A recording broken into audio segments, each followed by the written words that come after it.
The man in black fled across the desert, and the gunslinger followed.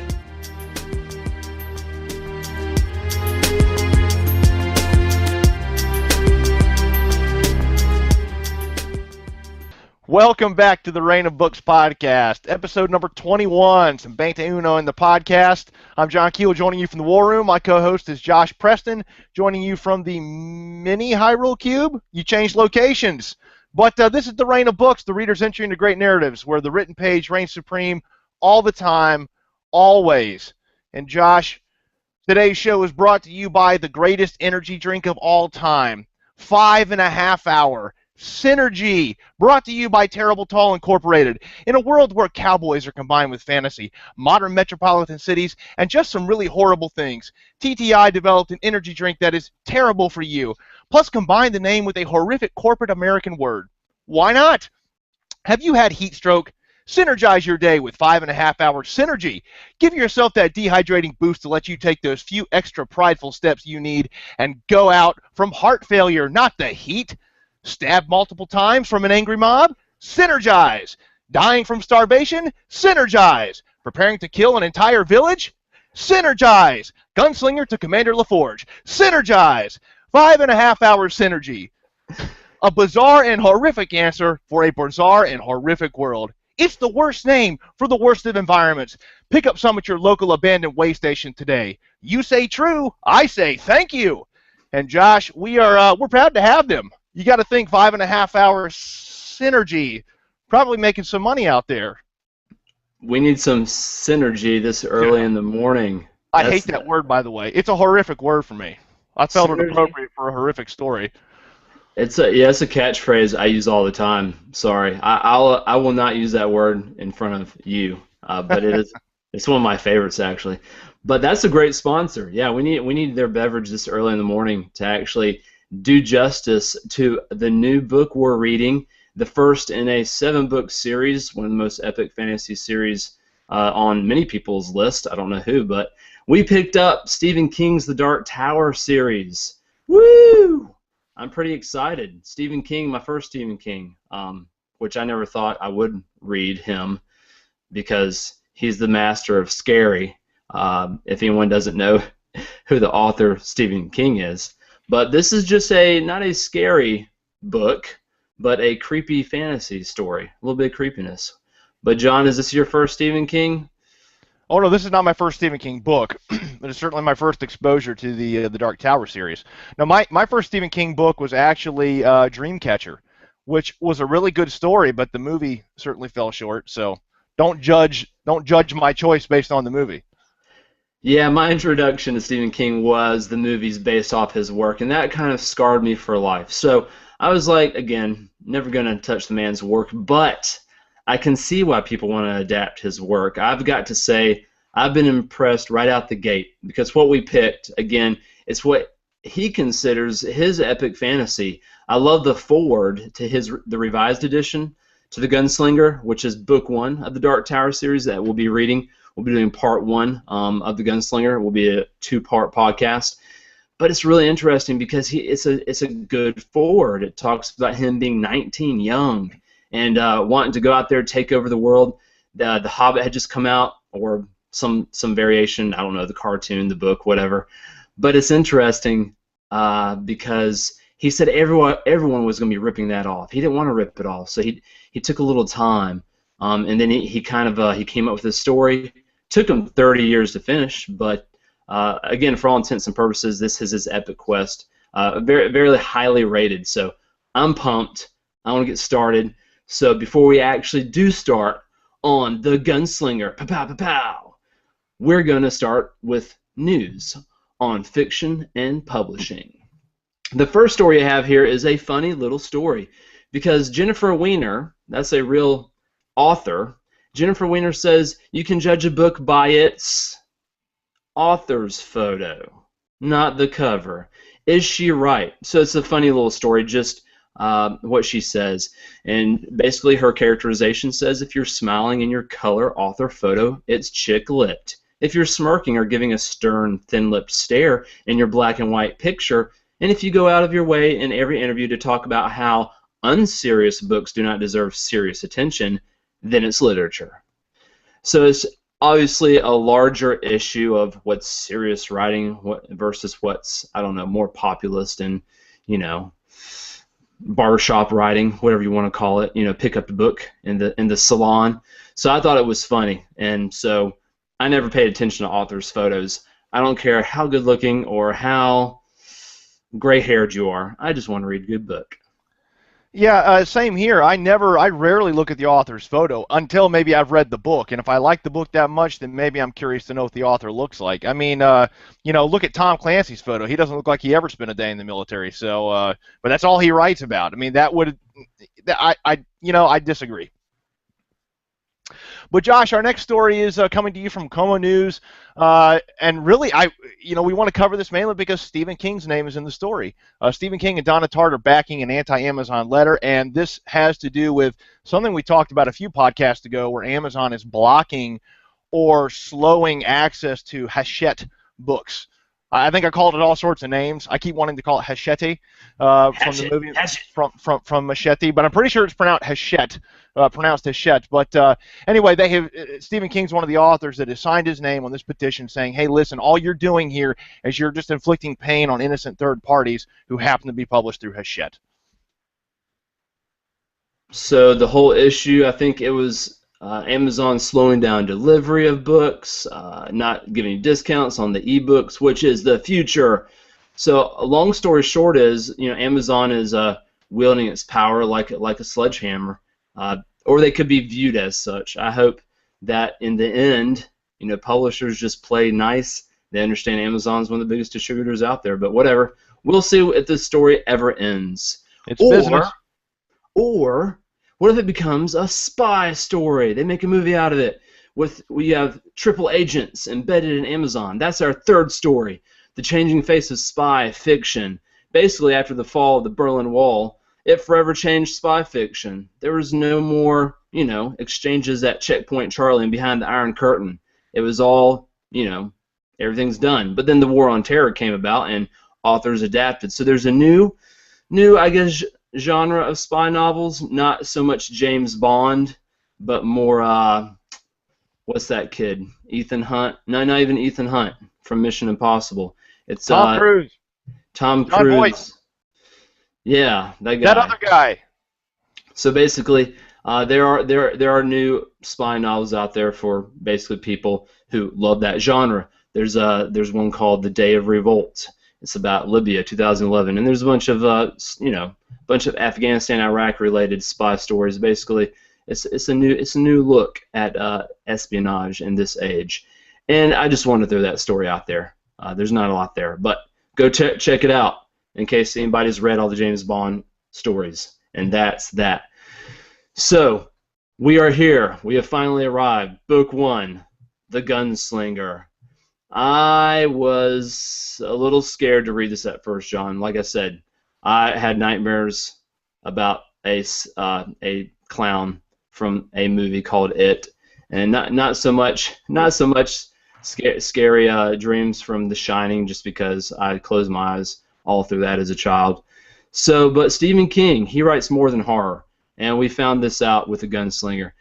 This story opens up with the title character. And Stephen King's writing, I think, is flawless right away. The guy describes this world that makes Mad Max look like day camp. It is so desolate. It is so oppressive. It's like, holy cow! And we get so many awesome clues dropped. You want to pick up every breadcrumb. At least I did, because I was like, wow, that he's not finding another living soul. He's having to conserve his water like a camel. He doesn't know if he's going to make it to anywhere, because this is called End World, literally the end of the world. So awesome introduction. Love the writing. I can probably pull out a few quotes, but it's kind of like this character who seems indestructible, and he's on a good old-fashioned hunt. It's basically the lawman gets his man every time. He's chasing the man in black. So that's the setup right there. It's nothing fantasy-like, so we don't get any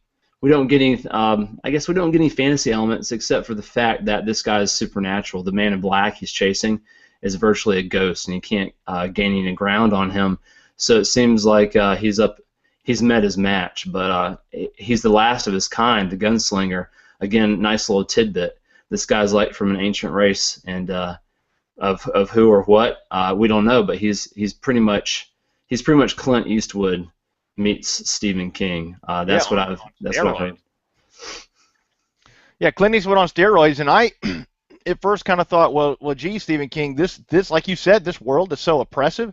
How does anything survive? I mean, even some of the villages we go to, I'm going, well, they barely get water. I mean, how are their crops growing, or where is that meat coming from? He's ordering hamburgers here at this tavern. But right at the beginning, I liked how you're slowly getting into the story, and the gunslinger is doing things at the beginning, but we're really getting a lot of character development right at the beginning. You can tell there's going to be a lot of underlying meaning, and the patience of the gunslinger in his tracking the man in black was, I thought, phenomenal. Right? You don't see a lot of characters that are written in books or even for movies that have this level of patience. He's just slowly, carefully tracking this guy, taking his time. He wasn't he wasn't freaking out because the man was still a couple weeks ahead of him, and got a really good feel for the gunslinger's character right at the beginning. So I really enjoyed it right off the bat. Yeah, he was very methodical. He was trying to find any trace of the man in black, any clue, and that's not just a throwaway setup right there. Whenever he does meet someone who has met the man in black, he wants to know every detail, and that kind of guides his actions. So it seems part detective, part lawman. He's got this mission, and like, he's not going to quit. Nothing's going to stop him. He'll basically fall. He'll fall dead before he quits. He'll chase this guy to the end of the world, and it's cool because the story becomes non-linear. He actually, we see this setup, we see the beautiful world that Stephen King creates right off the bat, and then it becomes non-linear because we see him again tromping through the beginning of the desert, or maybe he's working his way into the desert, and he has a mule, and he comes across, he talks about lepers and madmen are the only people he meets out in this desert, and so you see him come across this redhead guy. His name's Brown for whatever reason, and he's tending to his crops, and he has a little raven sitting on top of his hut. But basically the first lines in the book are where the gunslinger hasn't talked to anybody, who knows how long, but he takes out his water, his canteen or whatever he has, his water skins, and he has to wet his mouth to get the saliva going in his mouth because it's so dry, and then he spits it on the crop. And the first line in the book is, he said, "Life for your crops," which I just found hilarious. And obviously I think it was intentional by Stephen King, again with the character building of the gunslinger. And so it's pretty funny, the meeting, the introduction here. They're very tentative toward each other. The gunslinger is a survivor, and he has to watch his back. But he trusts Brown. He comes to trust him. And the Raven is hilarious. His name's Zoltan. And the funniest line, what do you think the funniest line of Zoltan's is? He's got two of them that I would pick as winners. Well, clearly when I have a Raven, and I need to say this first, did you see how Stephen King combined a lot of modern phrases with this old world kind of story? But it wasn't really old. It wasn't really old world, was it? Because we had stuff coming in from everywhere, from every time almost. But when a Raven lands on somebody's shoulder in a story in the Old West that's also kind of a fantasy story, that's also kind of a horror story, and says "beans, beans, the magical fruit," I know I'm in for a great ride. The more you eat, the more you toot. That's right. Yeah, that was priceless. That was priceless. You're right. He sets it up to make it interesting. You get a kind of a shift. It's great. I mean, again, the nuggets keep coming. This is just one of them, so I absolutely love it. So Brown, he basically puts up the gunslinger. The gunslinger gets to stay in his house, and he gets a meal prepared for him. And this is kind of where we learn, again, in the nonlinear part, how the gunslinger gets to this part in the story. He tells him about the town of Toll. Brown has to pull it out of him, but he's like, "I'll tell you what happened in Toll," because he wants to know. Because Brown met the man in black as well, so the gunslinger is going to tell him he's been tracking him. And so the one town that the gunslinger, I'm sorry, I gotta set the mood. It's kind of like, he's in the desert and he comes to this desolate town, and he's like, okay, first civilization I've seen in I don't know how long, but it's not much of a civilization. Worst real estate in end world, because everyone there, sits here, and it's just like an old western. They don't even talk to him. They barely answer his questions. He gets the lecherous old man to board his mule, and he goes up to kids, playing in the dirt, some game of craps or whatever, and he asks them where he can get meat. And the one kid who tells him where he can get meat, the other kids start pummeling him after he leaves. So it's like no one wants to help him. This is the stranger. They as soon as shoot him in the back rather than help him. So this is just, again, I know it's meant to be a western, but I get the feeling this is just really a bad place to live, and people don't have much to live for. This town really makes that apparent, and I'm like, wow, this is kind of depressing. But the gunslinger, something bad's going to happen because there's a lot of foreshadowing. So you're like, okay, what's going to happen in Tull? It seems like a dead, sleepy town. And one thing here, John, is the fact that there's the gunslinger forgetting his short-term memory doesn't work so well. I don't know if you picked up on this, but they tell him, Shebs is the what do you call it, the easy speak, or the bar with the meat in it. But when he's walking to Shebs, he forgets the name. So this is, I think, foreshadowing that he's vulnerable because he can't remember some things, and I don't know why. Maybe there's gaps, and he's lived so long, or I don't know what the foreshadowing is. Did you pick up on that? I actually didn't. You bring up a great point, and now that you're making me think about it, he probably just had heat stroke a couple of times before this. So, it takes its toll on your brain. But Maybe no, that's it. I'm teasing. I'm teasing. That's actually a great point. I'll be paying attention to that from They here on mention out. it somewhere. I think later on they mention it, but plus we'll get to the part where he meets someone, and memory and recalling memories comes into play in a really big way coming up. But he enters the easy speak, which is one of the funnest, I guess, scenes in the book. We don't have much to work with. We got deserts, and we have this. It's one of the locations that I like the most. And he goes up to Allie at the bar. Allie's this nice barkeep with a scar down her face, and she keeps your change. She doesn't have change for even a gold piece, but she's really funny because he asks for meat, and everybody in the bar just stops, and he gets his 3 hamburgers, which is probably the most anybody's ever seen in 5 years. Well, he was And that tossing was, around gold pieces like they were rocks. Like he just picked some up outside of the town before he came in. I mean, he seemed to have a lot of gold. it was funny though. I don't know if you really liked this scene as much as I did, but it shows the gunslinger scoffing at when Allie says, "Yeah, we got real beef. It's threaded. I think threaded means Yeah, the threaded. good, Yeah, good good stuff. stock." No. Jinx. But it shows more of the world. It's the good stock because what's left in the world, mutant meat. They got cows with 6 legs, 5 eyes, and so the gunslinger scoffing at the fact Yeah, that, yeah, it probably came from a giant spider. it's spider meat. But nonetheless, he eats it up, and it almost causes a bar fight because everybody smells the meat, and they're just like, wow, who is this guy? But then this one guy does come up behind him. This is where some of the fantasy elements come in play. It's this guy who's like the living dead, and he speaks to him in the high speech. And we kind of get a sense of backstory of the gunslinger because he speaks the high speech. He hasn't heard it in 1,000 years, I think. I'm not sure when they start alluding to how old he is, but you're like, whoa, wait a minute. They threw out 1,000 years, so we get the gunslinger's super old. So this guy speaks to him, and the gunslinger he assuages him. He gives him a gold piece, and the guy walks off. So it's like this mystery right there. Some guy who we don't know what's going to happen. But Allie tells him the man in black actually stopped there. But the only way Allie is going to tell the gunslinger about the story of what happened with the man in black there is if he gives her a little favor.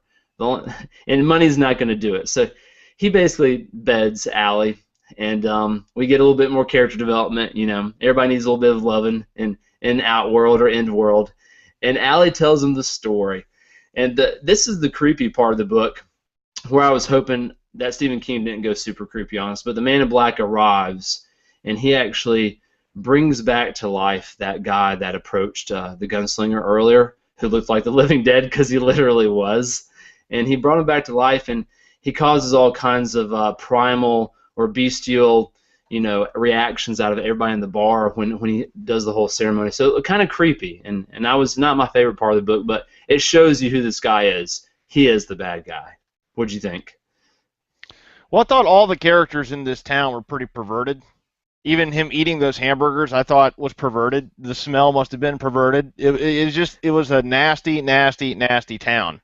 And I picked up on a lot of the characters in the town saying things about, well, maybe it was more Brown, but some of them were saying things about God's will, if God wills it, water, if God wills it, rain, if God wills it, and all this stuff about God. And it occurred to me that, we're not far into this book yet, but most of the books that we have read that will address God and religion in some way, even if it's, anti or pro or just finding a place for God or religion in that universe that we're in, those are usually some of the best ones. So the fact that Stephen King has included this is interesting. I'm curious to see where he goes with it, because this seems like a godless, desolate place. So I think there's more to come with that. And I think the Man in Black is the weirdest villain that I've seen yet. And when he raises Nort from the dead, the whole scene with him leaping over him several times kind of freaked me out, right? I mean, at first I read it and I said, this just seems silly. But then I thought, if I could, try harder to visualize this, and I thought, that is creepy.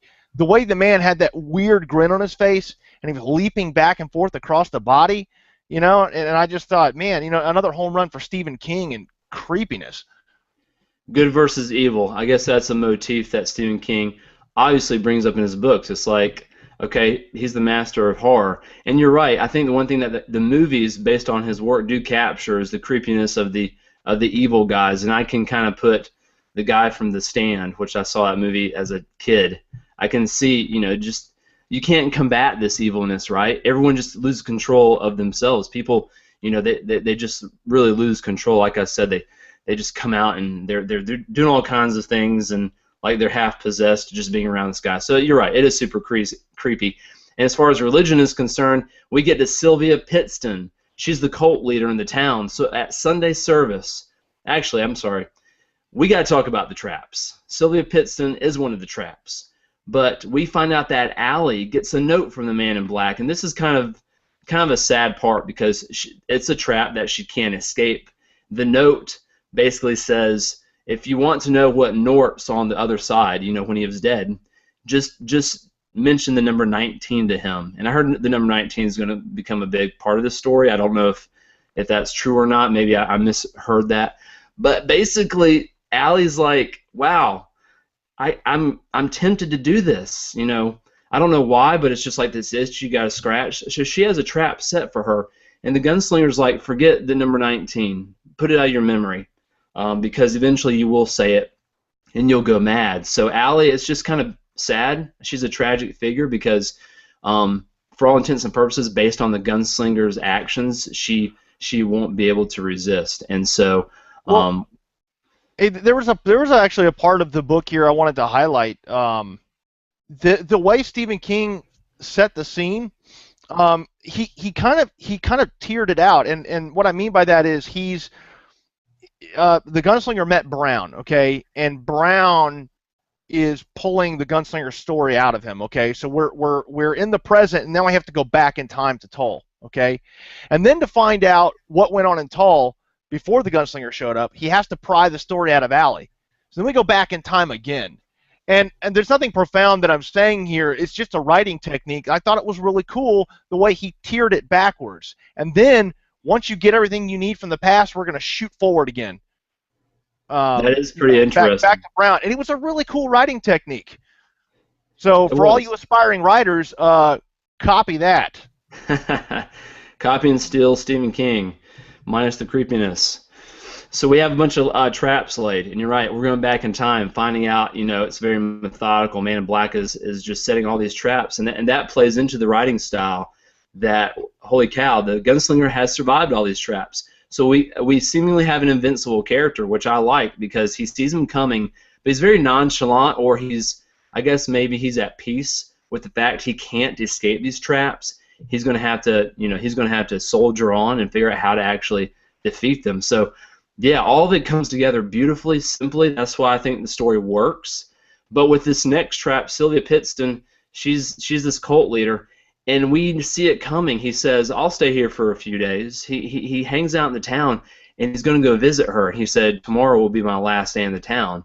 So all this strangeness, creepiness that we have come to and been set up, it's going to come to an end. I mean, Stephen King beautifully just prepares you. You know, he totally prepares you, because when the gunslinger, it kind of seemed like Pittston was going to be the big boss of the town. You know what I mean? Like, if you can use video game terms, she was going to be the boss that had to be defeated on that level.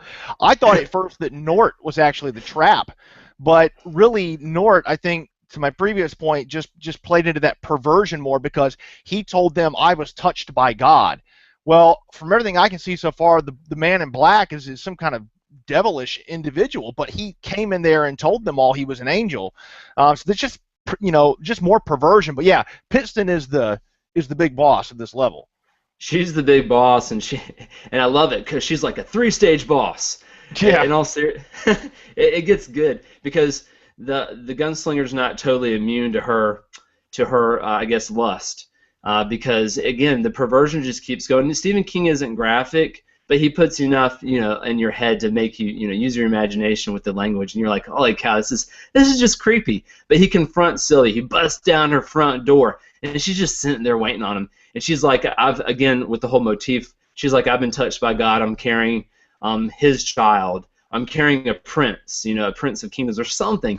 And the gunslinger's like, "No, you're not. You're carrying a demon." And he basically excises the demon. It's again not graphic, but he basically, he removes that burden from her. We won't get into detail. And he gets it out of her, and she's mad. She's madder than mad.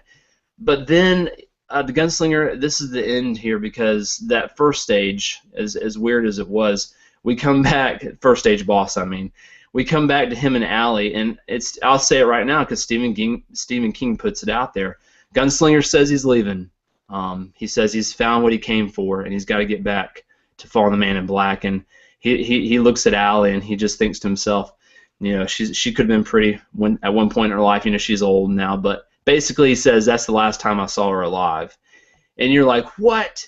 So the next morning, remind me how it starts, John. Well, you knew she was going to ask. You knew. Well, it started with, didn't he try to leave the town? He's getting his mule. He had that old guy that was dealing with the mule, and he was a perv too. I mean, there was some incest going on there with him and his daughters, and but the guy, he and one of his daughters try to take him out, and he kind of escapes that trap. And then that's right. Yeah. I thought he was trying to exit town, or did he stop by the Easy Speak one more time? I can't remember, and I don't know why. I don't know. I forgot. It's such a whirlwind battle, because you're right. The girl, the one who's eyeballing him, giving him the sweet eye, she tries to whack him upside the head. They're actually trying to kill him and take his money and whatever he has.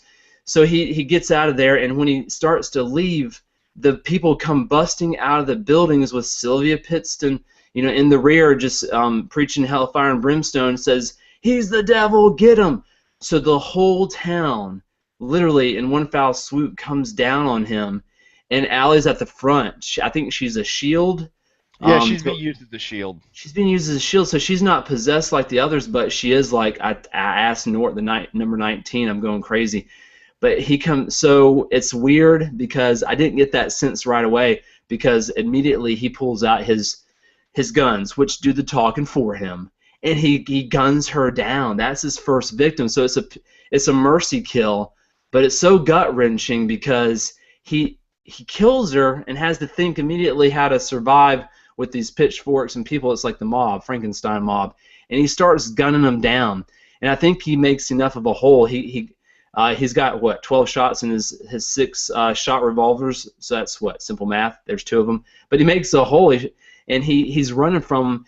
And then we start in this whole quick sequence. We get the sense that he's got more than skills. He's got magical powers of some sort, because his hands start to reload mechanically. Yeah, these little reloading tricks he was doing. I got a sense here in the story too that the gunslinger is a killer, okay, but he's not infallible. And there was a point where it seemed like he was getting pretty nervous for his own life. He was being overwhelmed when he took that first strike, that first stab, which many others followed.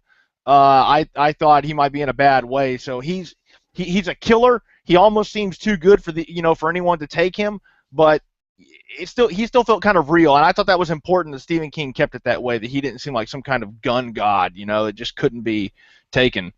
No, you're absolutely right. If they actually create this into a movie, you'll see him actually going through the town, busting down windows and doors and jumping over bars and trying to bust out the back door and just basically one step ahead of the mob. You have the stronger guys who come, jumping right through the window after him, and he leaves a path of death and destruction. He is just one step ahead of him, and I love it because he goes out the back of one building and only the desert is behind him. He's got nowhere else to run and hide. So basically, if he gets down to a foot race, they could probably overpower him and beat him. So basically, I love that. I love that whole setup. And when they do come on him, it's like, I don't know. I want to set up the sense of how he's just really 50 feet, 20 feet, 30 feet. He's reloading. His hands are going fierce. His hands are getting burned because he's reloading so fast that the pistol, whatever, I don't know my gun terminology. Well, you got the barrel and the cylinder. It's probably all touching his hands, and the hot shells coming out. He's shooting, or he's reloading as fast as he can shoot. Those get pretty hot. Guns get very hot. That was awesome. No, thank you for saying it better than I can in gun terminology, because that was just awesome. He was getting second-degree burns. It said how he was shooting, reloading almost simultaneously. Then it gets to the hand combat, and the kid stabs him in the calf, and then he ends the kid, and that's the gruesome part. It's everybody, because he knows they're possessed. Sylvia Pittston goes down right there at the end, and he thinks that will quell them a little bit. They'll settle down, but no. They still come after him. So not a single person survives. You know what, Josh? This scene here, when the little kid stabs him in the calf, my mind went straight to Pet Sematary, when that little kid cut the Achilles tendon on the dad. That part of the human body, that lower leg area, when I think about anything cutting me there, it grosses me out. And on a different note, did you find it interesting that Pittsman was able to rile this town up so much about the gunslinger taking her baby when she is the preacher in the town, and her having a baby and not being married should be a sign that maybe something weird is going on, but it didn't faze these people. It just showed what a spell they were under. And again, it's another perversion of God and religion thrown into the book that just makes the whole environment feel even worse. And only Stephen King could pull this off, and only Stephen King could add these modern day sayings and cliches into the story and make it work. And I don't know what else to say other than he's a master writer, and he gave it permission to work, and so it works. And it felt really awful in this town. He really did a great job. It sounds like the story, you hit on some points where you saw these hidden meanings. I did not catch any of these hidden meanings, and I was like, wow, that's I probably would have been more disturbed. So you're creeping me out right now, John. But that's the end of Toll. They might as well, just knock down the town sign. But the Gunslinger goes on. I don't know. Not until he eats another burger or two. Did he? I can't remember. He went back and ate some more food, finished off some more beer, packed up his mule, and was out of there. He's like, eh. I totally forgot about that. Hey, he's got to survive, right? And good for him. Good for him. So the mule ends up being Brown's next meal. We come back to the end of the story. He leaves Brown. How coincidental. But Brown takes his mule because the mule died. And we see the Gunslinger back to the present. And he's going through the desert. And so I thought he was invincible. You're right. He's weathered all of this, John. But guess what? He is literally, the mountains aren't getting any closer. I think he's close to the end of his water, so he's probably going to die. He's having hallucinations. He actually does see one structure in the distance, and he thinks he can make it. So this whole narrative of he's gotten this far, but he's not indestructible. I thought that showed a sense of like, can he catch the Man in Black? Will this story succeed, or will we get a huge twist in the story? So I love the fact that he barely makes it. He thinks he sees the Man in Black, and this structure in the distance, maybe it's just heat stroke, and he runs toward it with his guns drawn, and I think he's going to catch him too. So this is where I think the book's going to get crazy. But it's different. There's a longer game here Stephen King's playing, because it's a kid. It's a kid he sees, and he has his guns drawn. He spouts off some macho phrase, and then he drops to the ground. Yeah. Actually, he runs to the barn, and he faints. So the kid revives him, and the kid saves him. This shows, again, he's at the mercy of other people. There's been some few points where he's had to depend on other people for water. And it's kind of like, the kid could have killed him. And we find out this kid is scared and all alone. It's weird. It's a weird introduction, but it works because this is a Stephen King book, and we got to find someone besides a talking raven. But the kid's story is interesting. What do you think? Oh, about the kid's story? Yeah, when this kid told his story and I realized he had come from, I don't remember what time period he said, like what, 1930s New York it sounded like. New York City. He was in some kind of metropolitan area, and then he's hit by a car, and then next thing he knows, he's here in this land, and I thought, wow. Again, never seen that before, and all these things came to my mind. I speculated for a good 15 minutes, and I just wondered, we know that the Dark Tower series is going to culminate a lot of Stephen King's other stories in some way. We knew that going into it. At least that's what I've heard and read. But I just wondered if Endworld is some kind of place where Stephen King's characters go when he's done with them, or like when they die or something, And I had all these speculations, and I was just going, what is going on here? But well, it wasn't a little breadcrumb, it was a big breadcrumb, but I'm hooked 100% now. I'm invested. We've explored the Gunslinger's character at this point, the fact he would keep going when he's almost dead to get the Man in Black, and we hear in the little boy's story that he may have encountered the Man in Black in that modern time, right? Because he said a priest came running over to him, and it seemed to be the same man the Gunslinger was after. And so, again, I just said, I'm all in. That was a creepy story. So the building that he finds the kid at is the way station. It's a stagecoach stopping point. So it's real. It wasn't far-fetched. He actually came to a real place that allowed him to survive instead of having the heat stroke. And the kid gets the creepy part about the kid's story that the Gunslinger gets out of him, by the way, using he hypnotized him, which shows, again, extraterrestrial or paranormal powers, not extraterrestrial. Wrong genre. It's paranormal powers. There may be some aliens. There's aliens in other Stephen King stories, Josh. Don't discount what you said. But notice my fingers. This is for all the audio listeners. I'm having a bullet go in between my knuckles and going them back and forth like a little magic trick. And the Gunslinger hypnotized the boy because he has a power to recall memories. The kid is losing all his memories quickly. So the motif of memory loss comes in right here with this kid. He can't remember what a TV is. He's like, I can't remember the city's name. There was a statue there. So the Gunslinger finds this story absolutely unbelievable. He's like, kid, who are you? He's really questioning, I don't know, his sanity or this kid's believability. But the kid does get pushed out into the road by the Man in Black. The Man in Black is laying another trap for the Gunslinger. Again, the Gunslinger is very well aware of this, and he's at peace with it. He's got to see the end game. He knows through a few days with the kid or a day and a half that he understands he has an affection for him, and that's probably the trap. So Brilliant.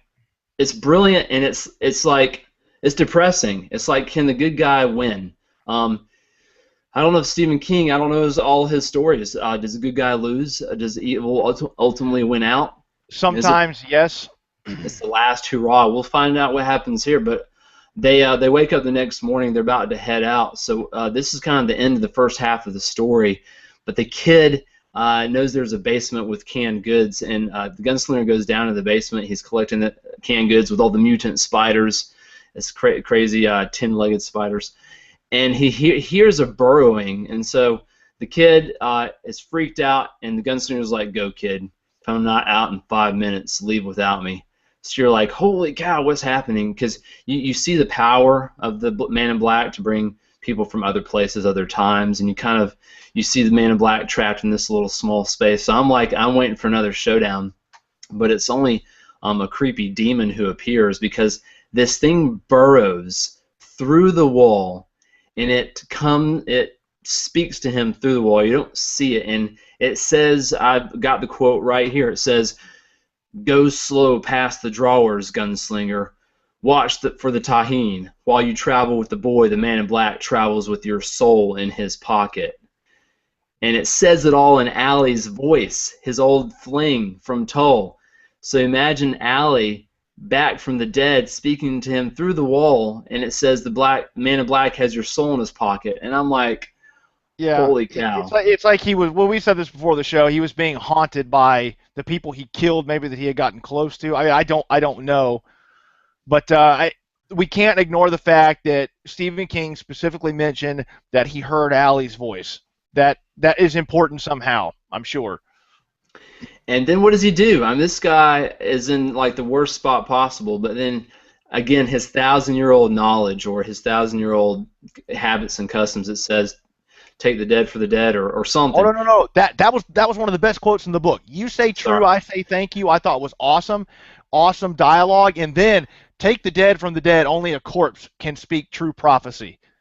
That's cool. I was like, what does that mean? Wow. That's totally cool. Yeah. That's totally cool. So forget the garbage that just came out of my mouth. That was good writing. Again, it's back to back to back. And then he busts through the wall, and he grabs, I mean, without seeing this thing, and he grabs whatever it is. I'm like, holy cow, this guy, I would run. I'd turn tail. I mean, like they say in the West, I'd run.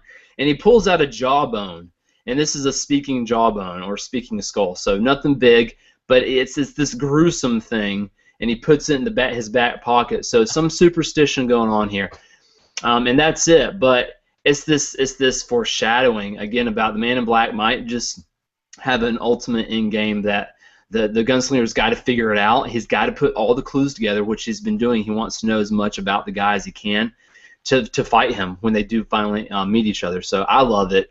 Love the whole concept.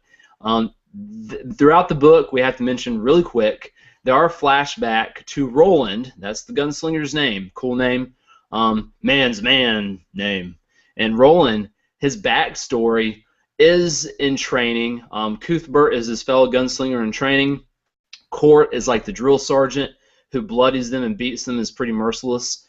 And there's a scene where they're in training. There's another scene where they find out a conspiracy, and the conspiracy leads to the hanging of the conspirator against their nation or against their people. In world, we have end world where they're in now, which is the last place you want to go. But they came from a better place with actual people and life and nation states or whatever. But it shows, you talked I think earlier about it. It showed. I'll let you talk about what it was you thought this place meant, but I thought it was just a place to show this is Roland's training. This was where things began, and it's much older and more mysterious than we know. But I didn't really get a lot of meaning out of it, except I don't know what I got out of it. That might have been all it was just giving the reader better background on the gunslinger and understanding that he came from this line of other gunslingers, and these guys were the best of the best, right? I don't know if they were lawmen or if they were demon hunters. I don't really know what they are yet. It could have just been that, but because everything else in the book up to this point was either some kind of character development of the gunslinger, or it was some kind of trap or whatever. I kind of felt like there was probably more to this part of the story, and we may have to wait till we get to the second part of the book before that comes together. But his father, Roland's father, said something interesting that I kind of latched onto, and that is that I can't find my notes now. So get out of here, boy. I need to. I know it, right? Well, basically, the father, what I gathered was he would have been mad at Roland if Roland had turned in this conspirator just for the sake of following the rule, Right, a right. written rule. And I started thinking, well, what's the point of the written rule if you're not going to follow it? I mean, it's there to protect everyone. And it seemed like maybe in the story that the conspirators plot to kill all these other people, there may have been one particular person who was very bad that was going to be killed as well. And I didn't know if maybe the father was trying to say, sometimes you have to think outside of the rule. And if you know this guy's going to do something bad, but it will help you achieve an ultimate goal down the road, then just let it go. He didn't say that. I'm not speculating. I'm kind of trying to put two and two together, and I may not be doing it Yeah. correctly, but it seemed like there was something about, I would be mad at you if you followed the rule just for the sake of it being a rule. And it was like he wanted him to think about what was going on, how to use things to his advantage. Anyway, there seemed like some philosophy there, and I probably need to read the rest of the book to really understand what it meant. But just a little Yeah. speculation. Some gunslinger code. His dad was, bit by bit when he wasn't out there doing his demon hunting himself. His dad was a good role model for him.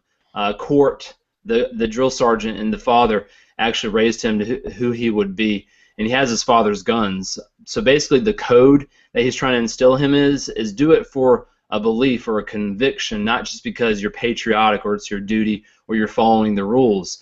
So it's interesting that he wasn't really concerned about, staying in, his country staying in power, if that's a simple way to put it. And I was really interested in that. I'm glad you brought that up. I'm interested to see what Roland's code in life is, what his sense of duty ultimately really is to who or what, because he is the last one alive. Again, with these flashbacks, the one last nugget was the fact that everyone he knew is dead. Everyone was killed, I don't know, in some massacre or just slowly the demons won out, or his land, in-world was destroyed, and end-world, the desert, is all that's left. So he's like the last, literally, of the people he knew and of his kind. And so he's maybe got one thing left to finish. I'm again speculating here, but that's exciting for me to think that he will finish what his father started, what his whole walk of life started, and before he dies, he's got to do that, and that's just something, I guess, noble or heroic that I'm looking into. So here's hoping. But that's the first half to the Gunslinger. John, I'm sold, and I can't wait for the end of it. I heard book 2 is one of the best parts. Book 4 is really great, and of course book 7 and all the others. But we're going to get through the whole series eventually, and I hope you join us. Part 2 is next week, and that's the Gunslinger. Check it out on thereignofbooks.com. We'll see you on the Goodreads forum, and subscribe to us on iTunes and Stitcher. Take care, everybody. Yeah, have a great work week.